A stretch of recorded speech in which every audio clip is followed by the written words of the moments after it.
In 1932, the men who paid cash for a new car lost everything. The ones who didn't, they survived the Great Depression with their savings still intact. And the 3 specific cars working families chose that year tell you everything about how ordinary people protect themselves when the system breaks. Now, every finance guru on YouTube tells you the same thing. Pay cash for your car. Never finance a depreciating asset. Avoid debt at all costs. But in the worst liquidity crisis America has ever seen, that exact advice wiped out working men and the families who quietly used the system. The families banks would later try to bury in the history books, kept food on the table when their neighbors couldn't. 3 cars, 1 forgotten financial strategy, and a lesson the modern auto industry would rather you never find. Picture this. Spring of 1932. New car sales have collapsed by 75% since 1929. Ford has gone from 128,000 employees to roughly 37,000. 44 American car companies have shrunk to fewer than 12. The country is bleeding. But here's what most history books leave out. The men who survived the worst of the Depression weren't the ones with the most money. They were the ones who understood one thing: cash wasn't king in 1932. Cash was oxygen. And the families who burned through their oxygen buying a depreciating vehicle outright had nothing left when the banks shuttered their doors in March of 1933. Nothing for rent, nothing for food, nothing for the doctor. Now here are the 3 cars working men actually bought that year. And the order matters. Car number 1, the used Ford Model T. Production had ended in 1927, but the country was flooded with them. By 1932, you could buy a running Model T for as little as $25. $25. Think about what that meant. A working man pulling $15 a week could pay cash, real cash, for a car, and still keep a buffer. He wasn't burning his savings. He was spending pocket change. The Model T was simple. A farmer could repair it with hand tools and baling wire. Parts were on every corner. Gas mileage was decent for the era. But here's what no finance channel will tell you. The men who bought this car weren't choosing the cheapest option. They were choosing the option that left them liquid. That's the secret of Depression-era wealth that's been quietly buried. It wasn't about owning more. It was about losing less. Car number 2, the used Ford Model A. Built between 1928 and 1931. By 1932, these were trading on the second-hand market for maybe $100, up to about $200.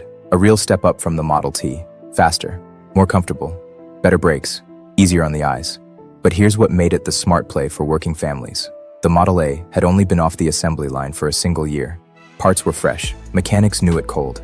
And the man who put $100 or $200 down on one still had savings room left over to protect his cash position. This was the working class sweet spot. Not the cheapest car, not the newest car, but the car that gave you reliability without bleeding your savings dry. The men who chose this car understood something the cash buyers didn't. In 1932, your savings account was your survival kit. Empty it on a car, and you're one bad week from the breadline.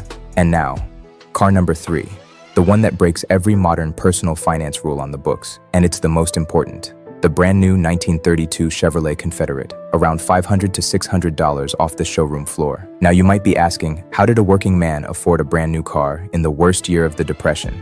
He didn't. He financed it through GMAC, General Motors Acceptance Corporation. And here's where the official narrative falls apart.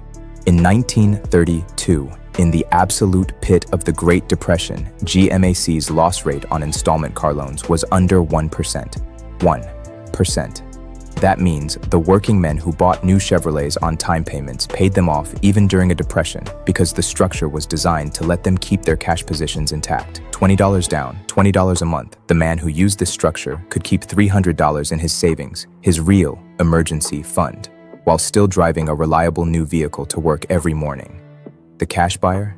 He had $0.